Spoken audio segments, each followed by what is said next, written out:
Hola, soy Pedro Salinas y esto es La Verdad a Fondo en el canal digital del diario La República. No se olviden de ponerle like al programa, suscribirse, compartirlo, por favor, si les gusta, ¿no? Si les gusta, lo comparten con sus amistades. Y si no les gusta, con sus enemigos, con la gente que peor les cae. Y nada, yendo a lo que vamos a tener el día de hoy, en unos minutos, nos vamos a conectar por Zoom con el periodista Gustavo Gorriti, director de IDL Reporteros, para hacer una suerte de balance sobre los equipos investigadores de la Fiscalía que fueron desactivados por el fiscal interino alias fiscal interino Tomás Aladino Gálvez. Y vamos a comentar también lo que ha sido o es la bomba noticiosa del día. Los abusos sexuales, las agresiones sexuales perpetradas por uno de los mayores símbolos de España, la mayor celebridad española, Julio Iglesias. Dos medios de comunicación, el portal digital eldiario.es, acompañado de Univisión, han hecho una investigación de 3 años que han lanzado el día de hoy y vamos a comentar luego de la entrevista con el periodista Gustavo Gorriti, quien ya se encuentra con nosotros. Gustavo, bienvenido al programa. Hola Pedro, muchas gracias, es un gusto estar contigo. Igual. Bueno, el día domingo, en IDL Reporteros, en el portal, se publicó una nota sobre la decapitación de los equipos especiales. Y el primer párrafo dice, la más importante investigación fiscal sobre corrupción estatal, corporativa, política en la historia del país fue también la investigación más atacada, difamada y desnaturalizada después. Primera pregunta, ¿cuál es tu balance sobre el trabajo que se hizo en torno a este caso y cómo se llegó a esta, vamos a llamarla, guillotinada serial? Porque eso es lo que ha sido.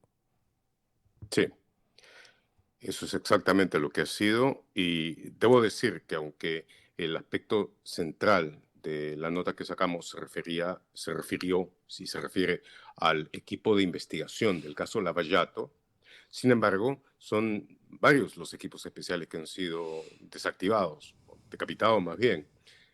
Junto con el de Lavallato está el caso de Cuellos Blancos, Ujú. sobre lo que hemos dado también varios datos específicos. Está el EFICOP, que fue durante la época de Pedro Castillo, fue el que la prensa lumpen apoyó, avaló, ensalzó más, pero una vez de que ellos hicieron la investigación respecto de, sobre todo la fiscal Patricia Benavides, y Mm. salieron con el caso Valquiria, ahí se cambiaron por completo las cosas. Y entonces esos han sido los equipos fundamentales y a eso hay que añadir el otro equipo que estaba destinado a investigar las muertes que ocurrieron sobre todo en Ayacucho, Andahuayla, Juliaca, con motivo de las protestas sociales luego de que Castillo fuera vacado y asumiera Dina Boluarte. Entonces, todos esos equipos han sido disueltos en un solo acto, por supuesto, en cada caso con una diferente dinámica previa de agresión. Entonces, dicho lo cual, regresando al caso del equipo especial de Lavallato, hay que decir de que en ningún otro momento, por lo menos hasta donde yo he podido ver, hasta donde he podido investigar, ha habido una investigación que haya tenido la profundidad, la latitud, la importancia, el alcance que tuvo la del caso Lavallato.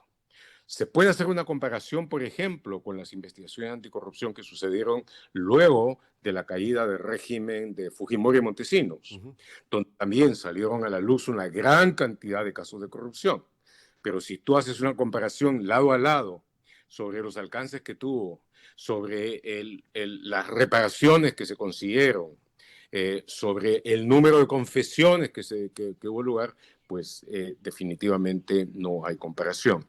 Es cierto que había un orden diferente, es cierto que hubo también una circunstancia internacional diferente, pero al margen de esas consideraciones, el volumen, el alcance, la dimensión de esa investigación no tuvo paralelo. Y además ha sido simultáneamente y por la misma razón la más difamada, la más atacada, la más saboteada.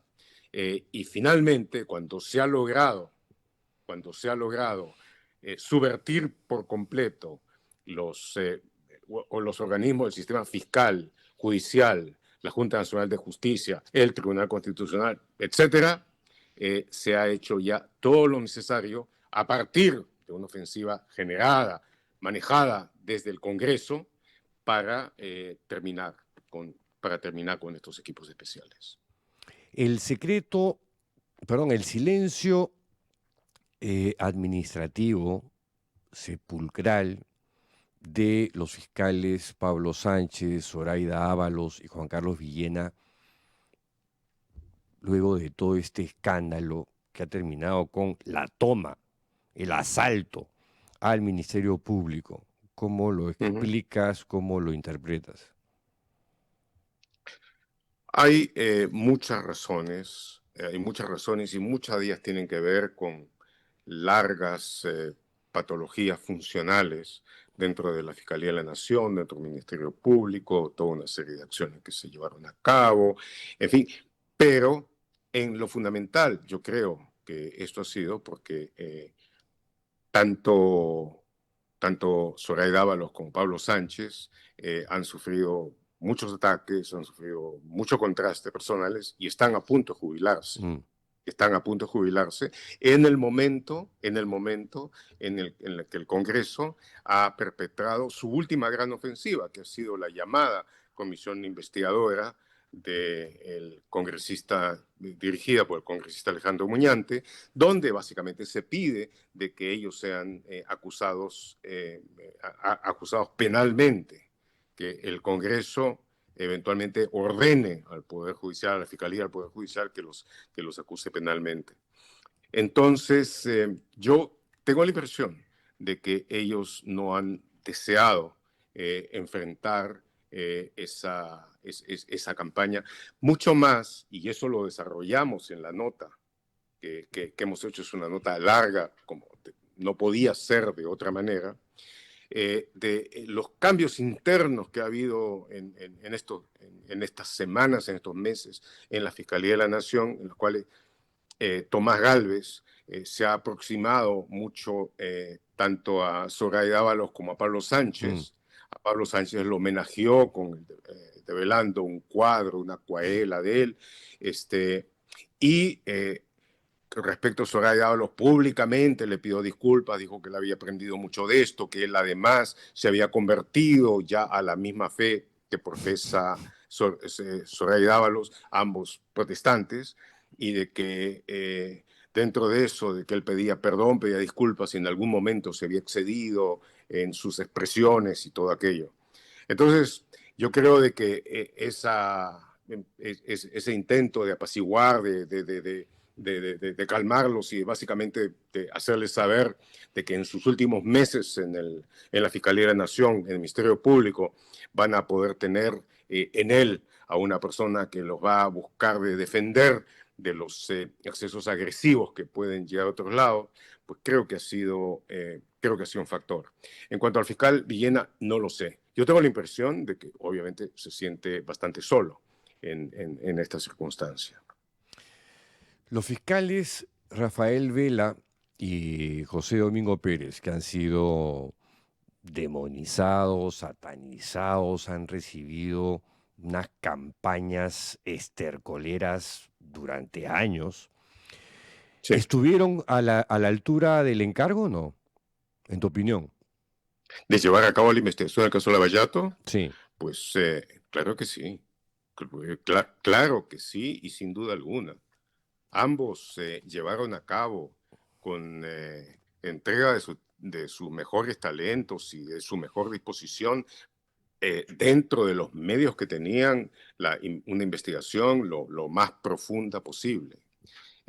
Y ambos estuvieron entre las fiscalías latinoamericanas que le dieron a esto la naturaleza internacional que debía de tener y que buscaron tener por eso una cooperación estrecha con la Fiscalía brasileña, con la Suiza y eventualmente también con los Estados Unidos, pero sobre todo con Brasil, le dieron a eso un nivel de intercambio, un nivel de cooperación internacional que permitió llegar a muchos datos, poder develar muchísimas cosas. Y nosotros eventualmente vamos a hacer una reconstrucción de lo que se reveló, lo que se llevó a cabo. Pero quizá antes publiquemos algunos resúmenes tanto de los casos que se revelaron como de también las reparaciones a que hubo lugar, las culpas que fueron reconocidas. Ahora, se tuvieron que mover ellos dentro de un sistema dentro de una organización cuya existencia hace muy difícil llevar a cabo investigaciones lo suficientemente ágiles y rápidas, pero dentro de eso lo hicieron de una manera que no tiene comparación con investigaciones previas.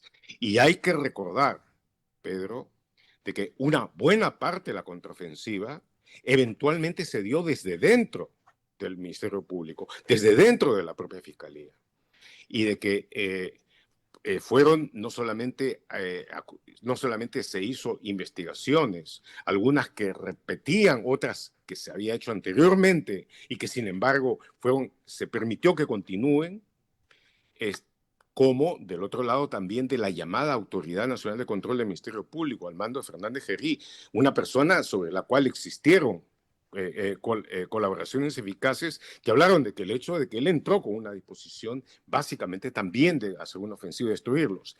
Y este mismo grupo, esta misma persona, perdón, y la autoridad que él dirigió, con las excusas más banales, suspendieron sucesivamente tanto a Rafael Vela primero como a José Domingo Pérez después. El tipo de suspensiones, además, que está destinado a asfixiarlos, porque no les permite hacer ningún trabajo, no les permite poder recibir el sueldo ni nada. Y entonces, solamente en el caso de Vela, el haber logrado un amparo permitió de que estuviera en condiciones de regresar, de retornar. Pero según entiendo, también ya se está preparando una ofensiva adicional de la misma autoridad, sobre todo contra José Domingo Pérez. Lo que creo que quieren dejar muy claro es de que finalmente ninguna acción buena, ningún mérito como los profundos que hizo en la investigación va a quedar sin castigo. Ahora, No hay acción que quede sin castigo para estos. Sí. En esta campaña difamatoria sostenía en el tiempo, durante Sí. años, los Sí. nombres de Vela y Pérez los han asociado al tuyo, como que tú eres el titiritero de esta Sí. historia, que controlas la fiscalía, que Soros te maneja, que tú eres el jefe de la mafia caviar, entre otras cosas. Para ti, ¿cuáles han sido las principales mentiras o fábulas que se han construido en esta historia que ya lleva una buena cantidad de años? Yo no he hecho un ranking de mentiras, porque la verdad que tuviera tenido que estar recontra ocupado en eso, ¿cierto? Pero Pero hay si has, gente, si básicamente, has enfrentado varias. O sea, he tenido que sí, enfrentar obvio. he tenido que enfrentar casi todas, ¿no es cierto? Mm. Pero lo más notable es la propia estupidez de buena parte de esas mentiras. Por ejemplo, decía de que yo soy su titiritero, pero del otro lado se decía de que yo los presionaba para que me den información exclusiva. Eh, para que me den información exclusiva. Se dijo sobre todo eso último, de que de que tenía un acceso totalmente anormal a la información que ellos producían.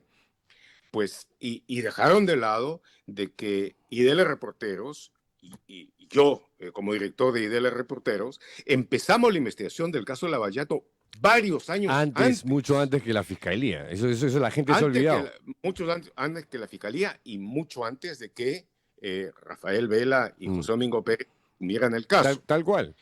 Entonces, de que difícilmente lo necesitamos y de que buena parte de la información que nosotros conseguimos eventualmente a través de la red latinoamericana de periodismo de investigación estructurado que armamos para poder hacer una investigación comprensiva de todo el hemisferio sobre esto, ¿no es cierto? Buena parte de esa información nos llegó muchísimo antes a nosotros de que hubiera podido conseguir la fiscalía y alguna parte de esa no les llegó nunca. Entonces, era ese tipo de mentiras el que decían. Luego, esto de Soros, el principal promotor de todo eso, ¿no es cierto?, fue fundamentalmente López López Aliaga. Aliaga. López Aliaga y la red de ultra reaccionarios, de ultraderechistas, en la que él estuvo metido, pero en donde eventualmente entraron y se metieron muchos otros, entre ellos también los fujimoristas, en fin. Pero lo de Soros fue López Aliaga uno de los que más insistió. En algún momento, por ejemplo, cuando hicieron una fábula completa de que yo iba a recibir la visita de una persona vinculada con Soros, alguien del International Crisis Group, persona a la que yo no conocía, no había visto ni en pelea de perros, ni siquiera visitando chiqueros, en absoluto, ¿no es cierto? Y que jamás llegó al Perú, además, pero lo hicieron como que hubiera llegado. Y entonces López Aliaga hizo, ¿qué te has creído, Gorriti, que el Perú es una colonia de Soros? Una cosa así. Entonces, bueno, como siempre, detrás de ese tipo de cosas hay algún detalle, algún pecado que esconder.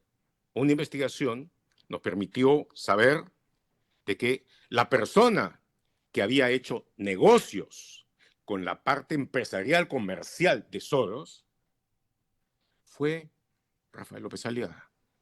Y que durante años él se paneó, fanfarroneó de tener esa cercanía con Soros para poderla presentar en sus informes a fin de que su compañía de manejo de inversiones, capitales, sus acres, tuviera una mejor presencia, ¿no es cierto? Entonces, bueno, cuando lo sacamos ahí estuvo calladito un tiempo, pero luego vuelven, porque si hay alguna cosa que define a los desinformadores, a los mentirosos patológicos, como sucede en el caso de este individuo, es de que lo último que les importa es la verdad y que saben que después de un tiempo de que se hayan aclarado las cosas pueden volver a mentir. Pero así ha sido. Ahora, ¿qué papel jugó en esta historia, esta comisión, entre comillas, investigadora dirigida por el congresista Alejandro Muñante? ¿Qué papel jugó esta? Sí. Digamos, O sea, un papel entre patético y siniestro. Que te diga, es una pseudo investigación que no sirvió absolutamente de nada, que lo único que ha hecho es un reciclaje de algunas de las mentiras que se habían dicho anteriormente, pero que buscó de seguir todas las cosas, todos los pasos, como para poder dar el último empellón, el último envión contra estas organizaciones para el caso de que no fuera suficiente con la Fiscalía y que el Congreso estuviera en condiciones de ordenar eventualmente a la Fiscalía, al Poder Judicial, que lleve a cabo acciones penales. Ahora, son todas de ellas acusaciones tan absolutamente deleznables que se caen solas. Por supuesto, reproducen algunas de las fábulas que, por ejemplo, Jaime Villanueva, la persona que hace que a su lado Judas Iscariote parezca un símbolo de lealtad, este, de que algunas de las cosas que fue diciendo anteriormente, una gran parte de las cuales en el nivel fiscal fue demostrada como mentira. Mentira, mentira, mentira. Cosa muy diferente de paso a estas cosas que él dijo como testigo, a las que sí se vio obligado a confesar cuando se acogió a la colaboración eficaz con el EFICOP. Bueno, pero eso es una cosa diferente. La sacha investigación de la Comisión Millante es un adefesio, es una porquería. Ahora, tú te negaste hasta el final en ir a esta comisión, pudiendo ¿Cómo? ir y enrostrarles en la cara todas sus mentiras, ¿no? ¿Y para qué? ¿Y para Mm. qué? Si la dirige el tipo que es la mano derecha de López Aliaga, ¿qué voy a esperar de él? Si es la persona que mientras estaba en eso, cuando López Aliaga quiso utilizar dentro del lío que tiene con Brookfield, dentro del lío judicial que tiene con Brookfield, a la procuradora, a la entonces procuradora del caso Lavallato, la muy notable Silvana Carrión, para que lo ayudara, amenazándola con que de otra manera le iban a denunciar, después lo hizo para que ella fuera separada. Y lo hizo contando en ese momento con el apoyo entusiasta inmediato del propio Muñante. Un tipo como ese, ¿qué idea básica de imparcialidad va a poder dar? Sin contar otras cosas. Pero entonces eso significaba admitir y darle la mínima legitimidad. Y él no merece esa mínima legitimidad. De tal manera que por esa razón le dije que no iba a ir y que no iba a ir de ninguna manera. Y no fui. Y eso que insistieron, ¿ah? Insistieron Insistieron y yo eventualmente con la dije, pretensión de amedrentarte, de arredrarte, de sí, asustarte sí, de alguna forma, dijeron que eventualmente me podían llevar, de grado inclusive fuerza. de grado fuerza. Yo dije que si me llevaban esposado, para mí iba a ser el mayor galardón Mm. que yo había recibido en mi carrera de periodista. Entonces, entiendo que lo debatieron eventualmente y de que alguna gente que no quiso verse involucrada Si nos en arrugaron. eso, eventualmente decidieron no hacerlo, sí. Ahora, ¿cómo describirías tú este conflictazo de interés del fiscal interino Tomás Aladino Gálvez al desactivar un equipo que lo investigaba a él? Eso Entre me otros, sí, parece claro. alucinante. Bueno, en el Perú de ahora, Sí, bueno. en el Perú gobernado por esta mafia, no hay alucinación posible. Es la Mm. verdad, es lo que es. Eh, quizá por eso, quizá por eso uno de los mejores descriptores de la realidad nacional cotidiana es la caricatura, ¿no es cierto? Mm. Y hay una caricatura en la que aparece Tomás Avellaneda diciendo, bueno, ahora se acabó el equipo especial, aquí no hay nada que investigar, y ahí se ve que están investigando, entre otras cosas, a él. Sí, esa Y sí, caricatura de Carlín sí, es genial. sí. Entonces, digo, han sido, y no solamente se ha desactivado ese equipo, sino que antes de ello se sacó a dos fiscales, a las fiscales Delgado y Cárdenas, que estaban precisamente en esa investigación. Un poco después se sacó a la fiscal que estaba investigando el encuentro que hubo entre Tomás Gálvez y Castillo Alba en un restaurante, que es la que levantó el acta sobre eso. También se la sacó. Se ha ido sacando y provocaron la renuncia de Magali Quirós, que era quizá la que más conocía esto, Magali Quirós, que había sido removida durante el tiempo en que Patricia Benavides fue fiscal de la Nación, que luego que ella salió por un tiempo de la fiscalía, volvió y reasumió la investigación. Pero ahora estaba claro de que ya ahí se acababa todo, entonces me imagino que prefirió renunciar antes de que la sacaran y la mandaran a cualquier fiscalía. Sí. Gustavo, vamos a hacer una breve pausa y regresamos inmediatamente contigo para continuar con esta entrevista. Bien, bueno, podemos recibir algunos comentarios mientras tanto. Pedro. Sí, Valeria. Aquí la voz de tu conciencia, Sí, como mi siempre. Pepe Grillo. Paso por Pepa aquí Grillo. para decir que tenemos más de 200 comentarios y solamente 70 likes. Así que tú que nos estás viendo, dale like, comenta y comparte el programa. Tenemos comentarios, Pedro, tenemos varios. Muchas gracias a todos los que nos dejan sus comentarios por aquí.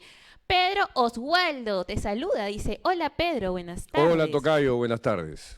Susana Benítez, buenas tardes, ya nadie se salva, dice. En este país. Roger Fernando, el gran periodista Gorriti es la bestia negra del pacto mafioso en el poder, dice. Gran definición. Enrique Montezuma, estará Gorriti, los troles de la DBA deben estar convulsionando en este mismo instante. Están botando espuma por la boca. Constanza Castro te saluda y dice, buenas tardes Pedro. Buenas tardes, Constanza.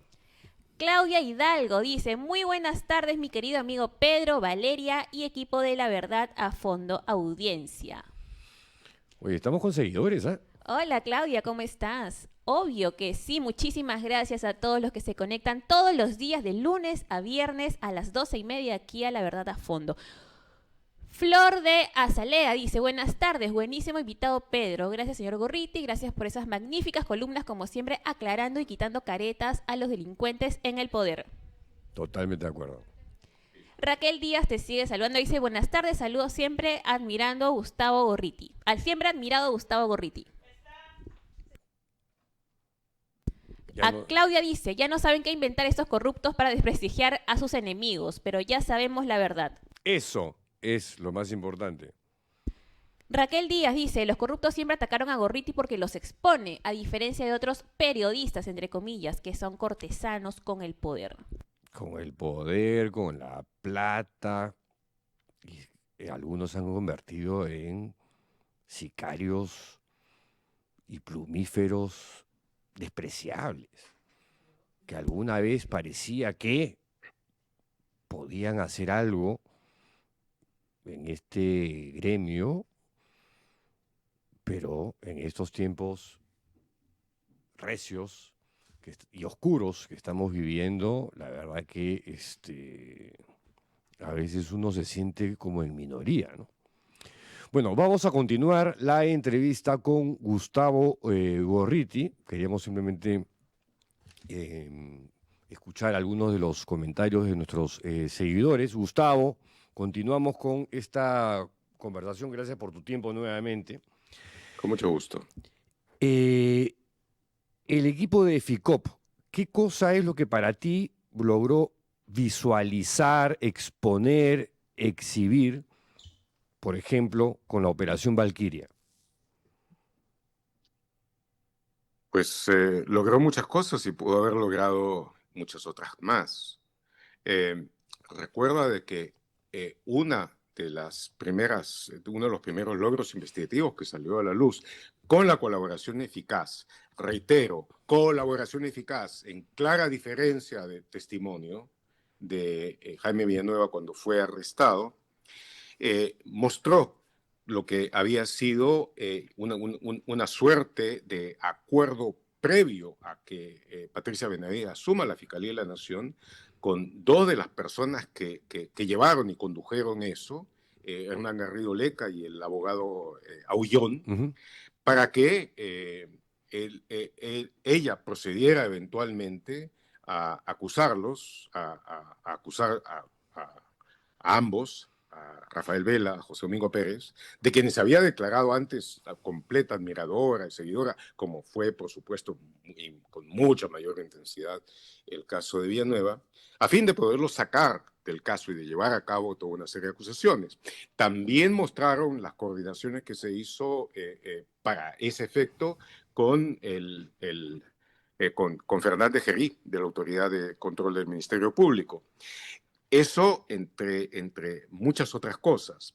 Entonces, se fueron saliendo esas investigaciones que demostraban, digamos, la profunda corrupción que se había dado dentro del Ministerio Público, pero no solamente eso, sino cómo se había subvertido por completo la estructura de la organización para hacer todo lo necesario a fin de llevar a cabo acciones que complementaran la desinformación que llegaba de otros lados y que pudieran no solo terminar, no solo cercenar, decapitar las investigaciones que se habían hecho, sino además crear una realidad basada en desinformación que acusara de delitos a estos fiscales y a otras personas, entre ellas, debo decir, yo, a fin de que se cambiara por completo la historia y entonces quienes hicieron la investigación figuraran al final en esa narrativa totalmente retorcida, invertida, como malhechores, y los bribones figuraban como víctimas. No fueron los primeros en hacerlo de paso, algo así se hizo antes en Guatemala y aquí buscaron de aprender y de llevarlo a cabo varios pasos adelante. O sea, que aquí perfeccionaron el método. Intentaron hacerlo, sí. Ahora, el equipo especial del caso Lavajato está quedando bajo la coordinación del fiscal Germán Juárez Atoche, quien Sí. fue parte de este mismo equipo con Vela y con José Domingo Pérez. Así es. ¿Hay esperanza de que se produzca algún tipo de avance con Juárez Atoche, no? Eso lo vamos a ver en el futuro. Juárez Atoche, entiendo que, de acuerdo a con lo que nosotros hemos reproducido, logró que la mayor parte de los equipos y del equipo especial Lavallato se mantuviera y que pasaran bajo su coordinación. Creo que incluso Juárez Atoche intentó de que tanto Vela como José Domingo Pérez permanecieran, pero bueno, eso, de eso se encargó Tomás Aladino Gálvez. Ambos salieron, pero ahora lo que queda por ver es dentro de la estructura que hay, con las amenazas que existen, con la correlación de fuerzas que por el momento se da, con el hecho de que estando la fiscalía básicamente tomada en sus niveles más altos, lo único que queda con una cierta independencia es el Poder Judicial, porque no es tampoco todo el Poder Judicial. La presidenta del Poder Judicial ha dado muestras de un criterio independiente, pero yo entiendo de que no es una cuestión unánime tampoco. Pero de todos modos, es ahorita lo único que hay. Entonces, en esas condiciones, ¿cuánto se va a poder avanzar? Es algo que no lo sé. Lo vamos a ver en los hechos. Y tampoco debemos ignorar de que todo este conjunto de cosas va a tener lugar dentro de lo que van a ser 3 de los meses más importantes en la historia de la República en los últimos lustros. Es decir, los 3 meses finales de campaña para las elecciones generales, donde pese al hecho de que la mafia gobernante ha cambiado todas las reglas, ha convertido las reglas en trampa, como para hacer muy difícil de que la oposición democrática llegue a sacarle el poder. Pese a eso, creo existe la posibilidad de que surja con la fuerza suficiente, con la fuerza además que se origina del repudio que tiene la inmensa mayoría de la población a esta mafia gobernante, la posibilidad de que 1 o 2 candidaturas democráticas lleguen a tener la fuerza suficiente como para imponerse. Pero vamos a ver, porque va a haber muchísima campaña negra, porque va a haber muchísima mentira, muchísimo dinero que se va a invertir dentro de esto, a todo tipo de acciones. Por eso digo, van a ser 3 meses muy intensos, muy difíciles, harto peligrosos en términos generales, pero donde se va a jugar mucho. para el futuro del país. El día de ayer estuvo acá César Azabache, un destacado abogado penalista, comentando sobre el tema de la toma de la fiscalía. Él, más optimista que yo, pensaba que esta toma iba a ser temporal. Temporal, digamos, en un tiempo relativamente corto podía recuperarse. ¿Tú crees eso? Va a depender del resultado de las elecciones. Lo tengo que decir así de claro, porque va a depender del resultado de las elecciones. Si gana la mafia, se acabó. Claro, no hay forma. Se acabó. No hay No hay forma. forma. Todo No va vamos a para hacer nada peor. así. Todo va a ir clarísimamente para peor en muy poco tiempo. En muy poco tiempo. Y si la mafia llega a perder, entonces va a depender en gran medida del talento, el carácter de quienes asuman el poder para ver cómo se logra destrabar, desanudar, retrotraer todas las leyes pro crimen, todas las leyes que han hecho básicamente una burla de la independencia de poderes, cómo se restablece la necesaria meritocracia, fuerza e integridad dentro entre otras cosas, del Ministerio Público, cómo se termina con instituciones totalmente tomadas como la Junta Nacional de Justicia, la Defensoría de cualquier cosa menos del pueblo. El Tribunal En fin, Constitucional. el Tribunal Constitucional. Va a ser un cuadro bastante parecido al que hubo eventualmente en la última parte de la dictadura de Fujimori y Montesinos. Ahora, en una entrevista este domingo con Emilio Camacho en el diario La República, una entrevista a José Domingo Pérez, lanza una frase que a mí me conmovió porque no me pareció tan cierta, tan exacta. Él dice, soy el rostro de la derrota. ¿Es así? Espero que no. Espero que no. Puede haber contrastes serios, puede sufrirse mucho, podemos, algunos de nosotros, sufrir y caer eventualmente dentro de un proceso que es de una confrontación por algunos de los valores fundamentales de la República. Si vamos a hacer una república basada en hombres libres gobernados por la ley, donde la integridad sea un valor, un requisito central, o vamos a hacer una república mafiosa, donde la verdad va a ser la primera víctima. En ese contexto pueden pasar muchas cosas, pero en tanto se mantenga un espíritu firme, un ánimo decidido, un temple parejo ante las circunstancias, pues no importa lo difícil que pueda parecer una situación, eventualmente se logrará. Eventualmente se logrará. Hay algunas, eventualmente en la historia ha habido momentos en que parecía de que todo estaba terriblemente perdido, terriblemente perdido.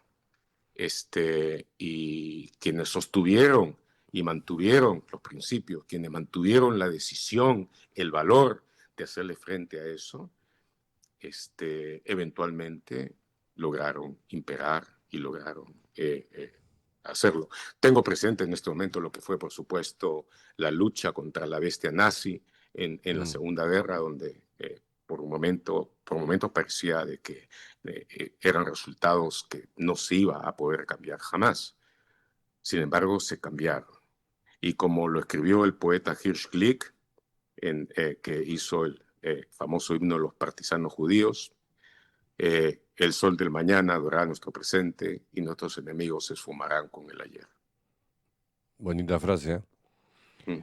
Sí. Último punto, Gustavo. El Poder Judicial. Tú mencionabas hace unos segundos este discurso de la presidenta del Poder Judicial con motivo del inicio del año judicial frente a el señor Gerí, frente al presidente del Congreso, Fernando Rospigliosi, que es en realidad el que lidera esta suerte de coalición autoritaria, frente a la presidenta del Tribunal Constitucional.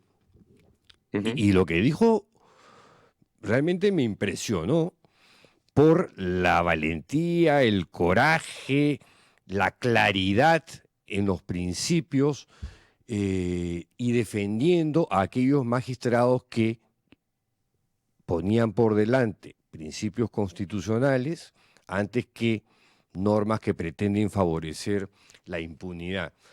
Por supuesto que Fernando Rospigliosi respondió amenazando a los jueces y en su columna de ayer, en este Pasquín de la Caverna Expreso, en su columna Controversias, titula un texto llamado Incitando al delito, donde ya le responde por escrito a la presidenta de la Corte Suprema, la magistrada Janet Tello, donde dice: el martes pasado, la presidenta de la Corte Suprema, Janet Tello, incitó a los jueces politizados y prevaricadores a cometer un delito.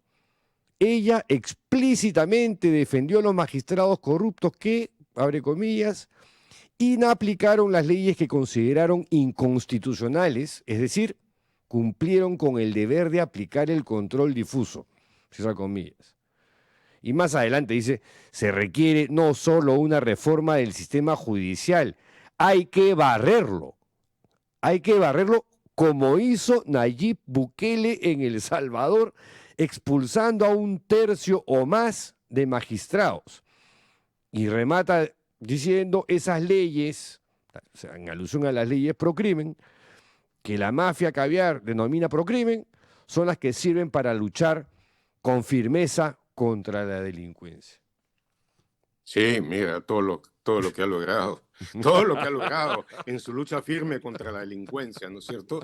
De que el nivel de asesinatos crezca casi verticalmente, ¿no? De que básicamente la extorsión haya llegado absolutamente a todos lados, de que haya disparos y atentados en la calle en todo momento, en casi cualquier día, y donde tengas un tipo de gente como Rospigliosi que ladra y ladra, por supuesto, en un sentido completamente opuesto a lo que debería ser.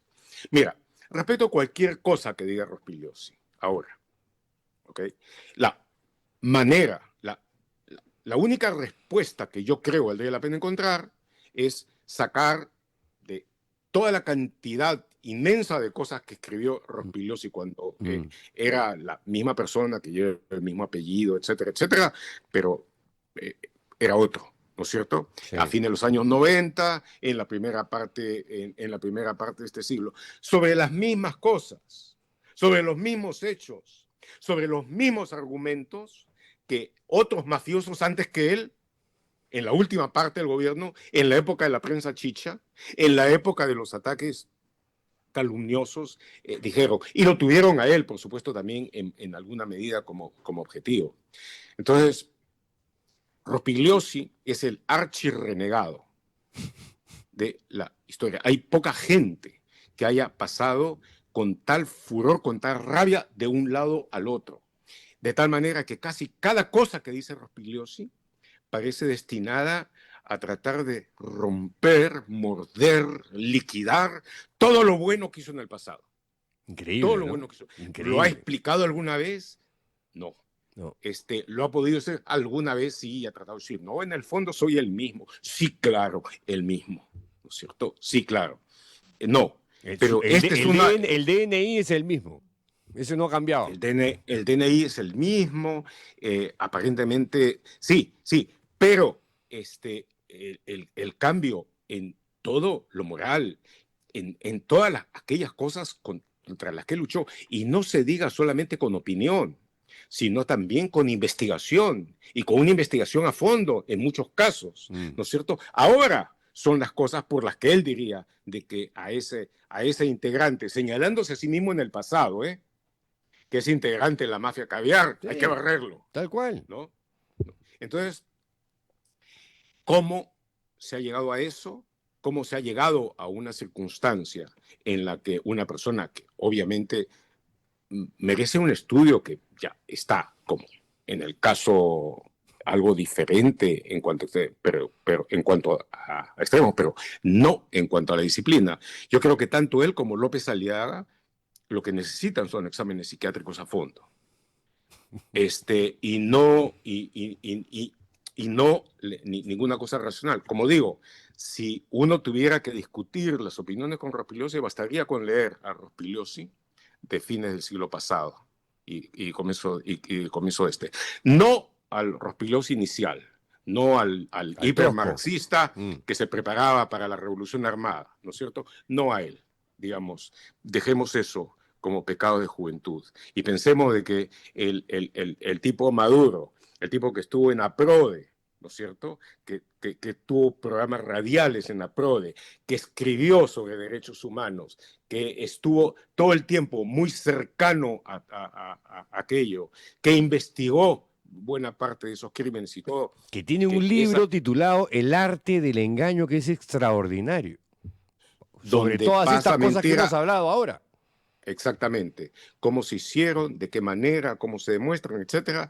Pues ese mismo, ahora, es, digamos, el Rospigliosi de hoy hubiera podido ser investigado y analizado por el Rospigliosi de antaño, ¿no es cierto?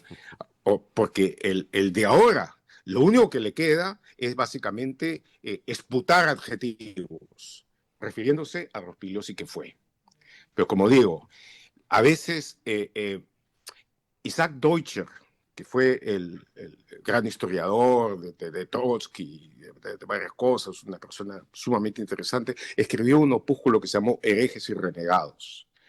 Y examinaba a muchos de los que, habiendo tenido, por ejemplo, fe en el marxismo, lo habían dejado atrás, lo habían cuestionado, y en algunos casos muy duramente, pero establecía la diferencia de aquellos que lo habían hecho en forma racional, de que habían encontrado toda una serie de cosas que no pudieron darles otra interpretación que el alejamiento definitivo de lo que fue lo de antes. Y aquellos otros renegados en donde había muchísimo más una carga afectiva, emocional muy intensa, ¿cierto?, que los hacía ir a radicalidades que no estaban racionalmente articuladas. Entonces, los primeros eran los herejes, los segundos los renegados. Bueno, en el caso, como digo, de Rospigliosi, es un archirrenegado. Mi querido Gustavo, como siempre, un placer conversar contigo. Gracias por la deferencia, gracias por la disponibilidad de tu tiempo. Un gran abrazo.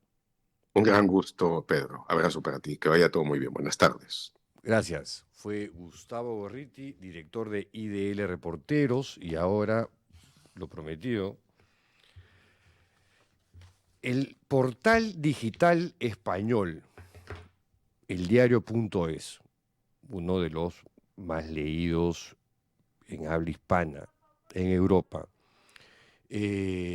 acompañados de el medio norteamericano de habla hispana, Univisión, en una investigación que ha durado 3 años, han descubierto abusos y agresiones sexuales perpetradas por la mayor celebridad de España, Julio Iglesias. Antes, Valeria me dice, vamos con los comentarios. A ver, comentarios, Valeria. Obviamente, Pedro, los comentarios, la cantidad de comentarios que tenemos que agradecer a todos los que nos ven porque nos dejan por aquí gracias. sus saludos, likes, sus comentarios. Así es, más de 400 personas, Pedro, conectadas. Wow. Así que esperamos irnos por lo menos con 200. Hay que ponernos una meta, ¿qué te parece? Vámonos con 250 likes. Estamos en 176. Tenemos más de 400 personas conectadas, así que déjanos tu like para llegar hoy día, para irnos felices. Pero vamos a comenzar con los comentarios. María Cecilia dice, felicitaciones Pedro por tu excelente programa y mis respetos para el señor Gustavo Gorriti, uno de los mejores periodistas de investigación de nuestro país. Un abrazo para ambos. El mejor, ¿eh? Verónica Hurtado dice, saludos desde New Jersey. Siempre me conecto, aunque no siempre mando mensajes. Saludos. Tienes que dejarnos tu mensaje, pues, Verónica. ¿Sí o no, Pedro? Saludos, Verónica. Nosotros sí te mandamos saludos también. Xiomi Alejandra dice, si son tan parcial, tienen que leer mi comentario. A ver. Ahí está tu comentario. Ahí está ya tu lo comentario. leyó Valeria. Manda otro si quieres, ¿ah? Te lo volvemos a leer. Claudia Soto dice, gracias a Pedro Salinas por el programa, @La República. María Rojas, dice, saludos desde Huancayo. Gracias por el invitado. Ahí está, pues. Claudia Hidalgo dice, ya puse mi like. Eso Siempre necesitamos. recuerdo, ¿vale? Likes. Eso. Likes como cancha. Vamos, 212 likes, ya faltan 15 nomás. Ahí está, ¿la ves?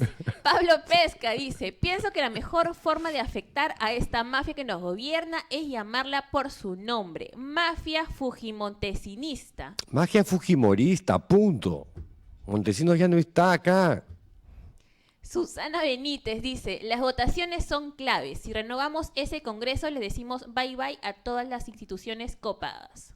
Que es un poco lo que ha dicho Gustavo Gorriti, ¿no? Estas elecciones van a ser fundamentales, capitales, claves. Vilma García dice, diga todas las verdades, señor Gorriti. El fujimontesinista están copando todos los poderes del Estado. Precise lo que ha dicho. Está había otro programa. Enma Quiroz dice, la lucha contra la corrupción debe ser de todos. Gracias, señor Gorriti, por su entereza, coherencia y veracidad en su trabajo. ¿Qué opinas, Pedro? No, Hemos de llegado acuerdo. casi ya a 230 likes. ¿Pero que todos los comentarios son así buena onda? ¿No hay troles? A ver, vamos a buscar un troll. Sí, por Shirley, favor, porque si no la cosa se pone bien aburrida, ¿no? Pedro Salinas quiere un troll.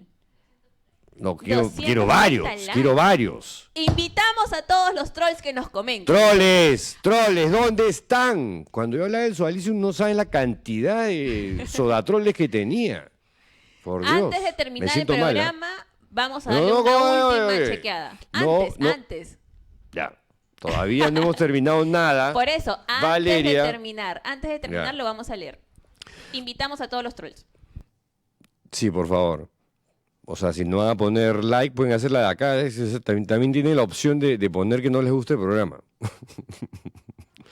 Bueno, vamos a esta cosa que les comentaba, que ha salido hoy, hace pocas horas, ha reventado en el portal digital español eldiario.es y en Univisión, donde ex trabajadoras de las mansiones que Julio Iglesias tiene por lo menos en Punta Cana, en República Dominicana y en Bahamas, hay dos que han acusado, que han señalado con una serie de detalles sumamente consistentes, apoyados además en documentación, contrastados con otros testigos. Se trata de una investigación larguísima, esta es solo la primera parte. Vamos a mostrar algunos videos y una parte del podcast de Juan Luis Sánchez, uno de los periodistas del diario.es, en el que las víctimas describen penetraciones, bofetadas, vejaciones físicas, verbales, y además de los tocamientos, insultos, humillaciones de Julio Iglesias durante sus jornadas laborales en un ambiente que ellas describen de control y de acoso continuo. La denunciante más joven tenía entonces 22 años. No estamos hablando, ojo, de denuncias de hace décadas. No, pasaron en el año 2021 con un Julio Iglesias de 77 años, hoy está por encima de los 80 y tantos. Los nombres ficticios que aparecen en el diario.es son el de Rebeca y Laura, obviamente para proteger su identidad. efectivamente, Rebeca confirma que en ese momento Julio Iglesias tenía 77 años y ahí relata que Julio Iglesias, que adolece de un problema en la columna, tiene problemas para movilizarse y desplazarse y moverse,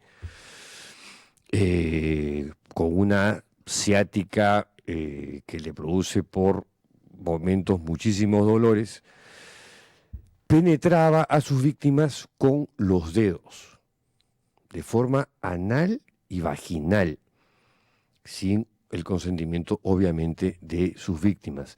Estos encuentros, dice el portal eldiario.es, estos encuentros sexuales se producían casi siempre con la presencia y la participación de otra empleada que ostentaba una superioridad jerárquica dentro de las mansiones de Julio Iglesias. Estos dos testimonios, subraya el diario.es, son consistentes con otros relatos a los que han accedido el diario.es y Univisión Noticias. Periodistas de este medio y de Univisión se pusieron en contacto en reiteradas ocasiones y por diferentes vías con Julio Iglesias y con su abogado, sin obtener respuesta a las preguntas que estos medios le hicieron llegar por email, por mensajes telefónicos, cartas entregadas en sus residencias, etc. ¿No? Todo lo que debe hacer un periodista de investigación. Los hechos que relatan Rebeca y Laura, nombres falsos, tuvieron lugar en las residencias de Julio Iglesias en Punta Cana, en República Dominicana, y en Clifford Cay, en Bahamas, con el conocimiento de las mujeres encargadas de la gestión del hogar y la contratación del personal. La encargada responsable de la selección de empleadas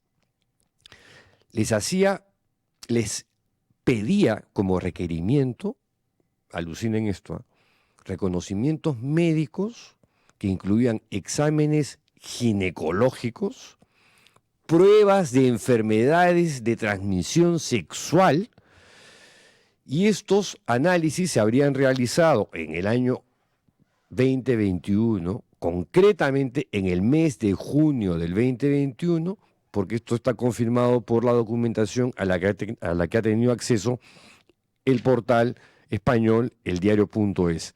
Han sido, reitero, 3 años de investigación periodística de eldiario.es y Univisión Noticias. Esta nota que se publica hoy en este portal la firman Elena Cabrera, una de las investigadoras principales, y Ana Requena Aguilar.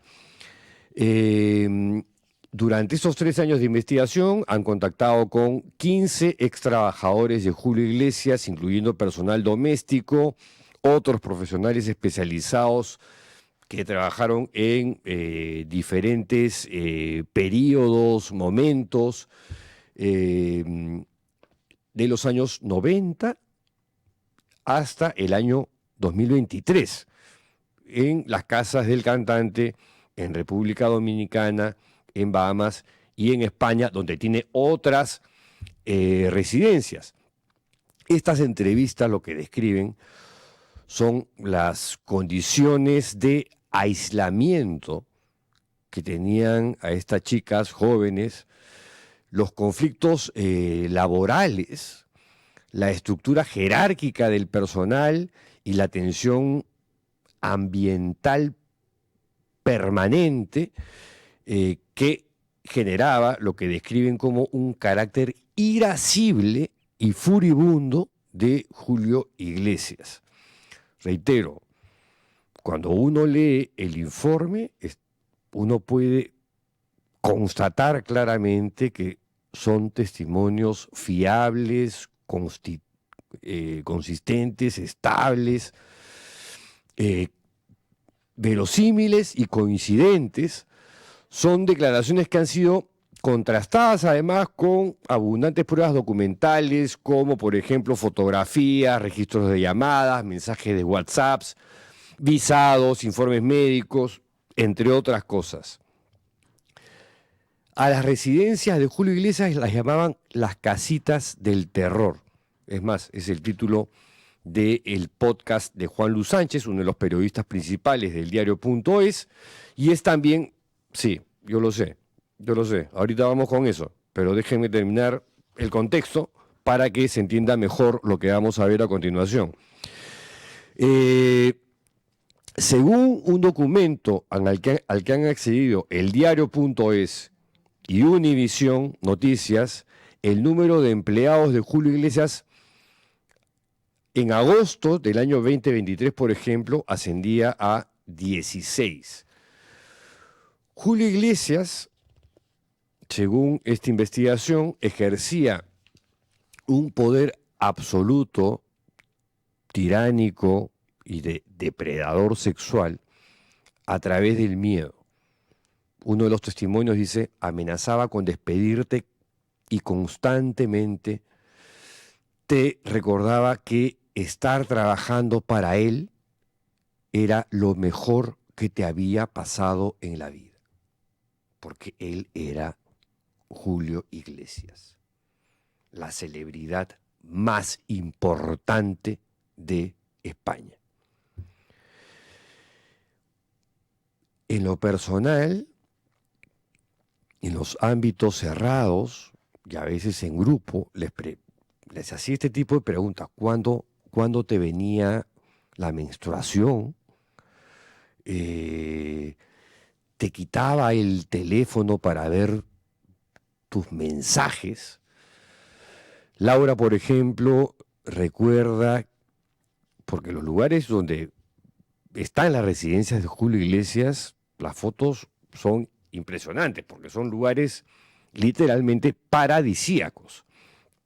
Laura dice, yo pensaba, ¿cómo es posible que viva en este paraíso y que lo único que quiera es estar encerrada en este cuarto?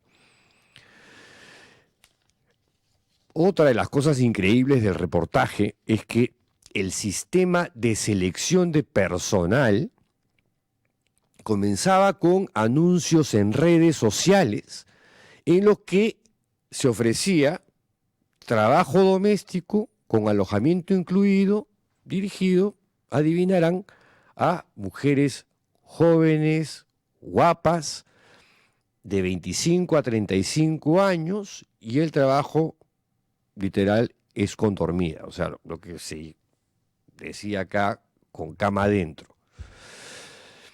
Y se les pedía no historial laboral, sino fotografías de las caras de las chicas, de cuerpo entero, y se pactaba la contratación sin necesidad de una entrevista personal. Y al poco de estar allí, según Laura por su lado y Rebeca por el suyo, Julio Iglesias, ya en la casa, la sometía a una serie de preguntas privadas, íntimas.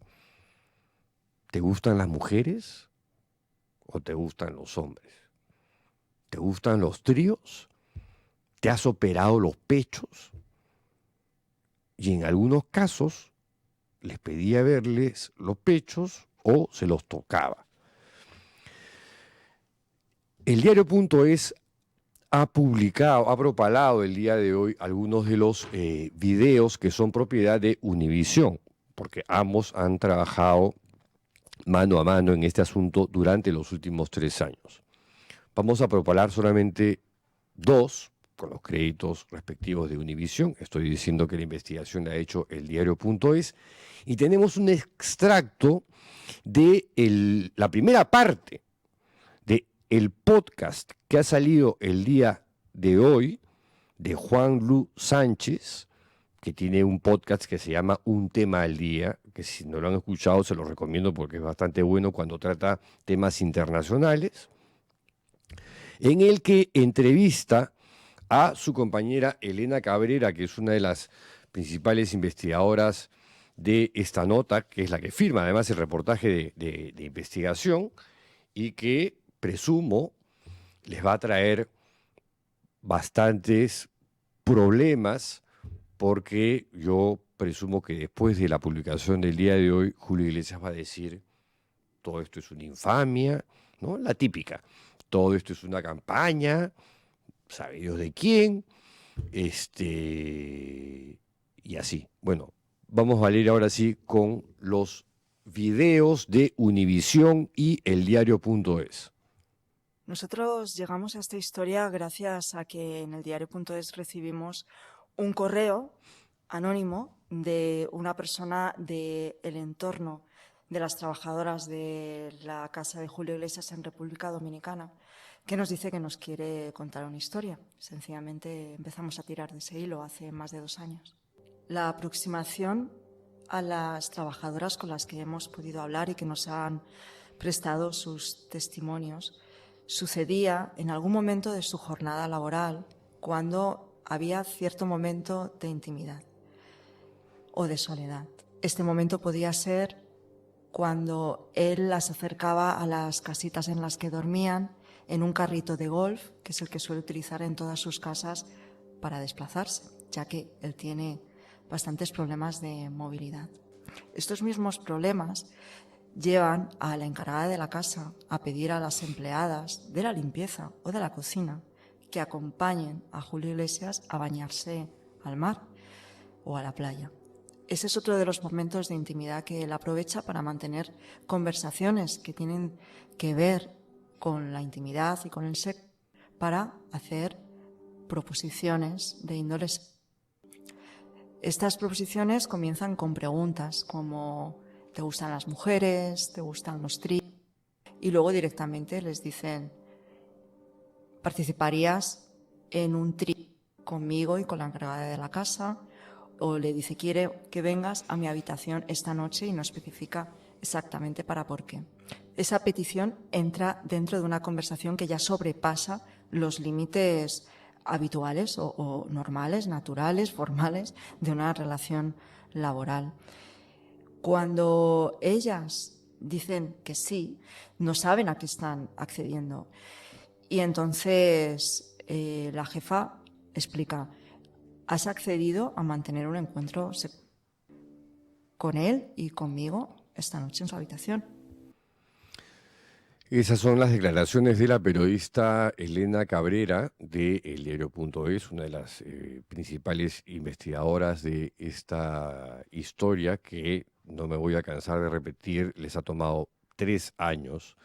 Tenemos ahora tenemos los 2 testimonios de Raquel y Laura, nombres falsos, cuyas voces han sido cambiadas con inteligencia artificial para que no sean identificadas y obviamente no sufran las represalias que ya los abogados de Julio Iglesias deben estar preparando. Vamos, Valeria, con los videos. Me cogía como desarmada, ¿sabes? O sea, me llamaba, ven, acércate. Yo me acercaba, pues, ¿qué sucede? O sea, yo soy tu fisioterapeuta, yo me alarmaba. Y me cogía los senos. Una vez me agarró durísimo así por la cabeza y me dio la lengua, o sea, y tú no te puedes defender. O sea, yo no me podía defender porque era un abuso hacia mi integridad física. Pero ¿qué podía hacer? ¿Sabes? Si lo golpeaba, estaba botada. O sea, ni siquiera me daba chance de decir no. ¿Sí me explico? Simplemente lo hacía y ya. Yo me quedaba como en shock. Y él decía, no me gusta ese beso. No, tú no me gustas. Me das asco. Cosas así, ¿me entiendes? Y aunque suene loco, para mí era un alivio, ¿sabes? Que él me dijera que yo no le gustaba, o sea, porque obviamente tú como mujer sabes que eso está mal y que lo está haciendo es con una intención de que en algún momento hacerte alguna propuesta indecente, y yo me sentía a salvo de que no me la hiciera, ¿sabes? Vamos ahora con el otro testimonio de una de las denunciantes de Julio Iglesias. Yo presumo que deben haber más. Lo bueno de este tipo de investigaciones periodísticas es que logran motivar a otras víctimas a tomar valor para denunciar también. Vamos, Valeria. yo estoy dormida en mi habitación y me mandan a buscar como a la 1 a las 2 de la mañana, que él no podía dormir. Y él es, es vergonzoso para mí lo que voy a decir, pero cuando yo voy allá, él me pone a chupar el pit para él no sentir dolor, me dice. Si mientras le chupo el pit, supuestamente a él se le calma el dolor. Y así yo pasé la noche entera hasta las 6 de la mañana. Chup el pit. Y me ponía a chuparle la... Y cuando yo paraba, él me jalaba por el pelo para que lo siguiera haciendo. Obligado. Y ese día yo no dormí. O sea, yo sabía que eran ya las 6 de la mañana porque ya estaba esclareciendo y yo no había dormido nada. Nada. Y ya como en eso de las 7 así, él se queda dormido y yo pude descansar un poco. Y ya a las 9, él se despierta por el ruido de los jardineros con la sopladora. Y ya de ahí yo me tengo que parar a trabajar normal. Y pasar todo el día trabajando y así yo duraba. Una zombie, yo era una zombie trabajando en esa casa. Un asco, Julio Iglesias. Un asco. Hoy se ha caído un ídolo. El mayor ídolo de España. Un típico depredador sexual. De manual, además. De manual. Qué repugnancia. Porque si ustedes creen que esto ha sido fuerte, no saben lo que es el reportaje completo que aparece en el diario.es y el resto de imágenes que se han propalado el día de hoy. Hay más, porque el diario.es y Univisión obviamente están guardando material más fuerte que ya anunciaron van a continuar difundiendo a partir del día de mañana. Lo de hoy solamente ha sido una primera parte y lo que les he mostrado es apenas una migajita, porque de verdad producen arcadas leer este reportaje de eldiario.es y ver el resto de imágenes donde hay relatos y descripciones más crudas y más fuertes que lo que acaban de escuchar. Bien, esto ha sido todo por hoy. Por favor, si les gustó el programa, el like de verdad es muy importante para nosotros. Que compartan el programa si les gustó.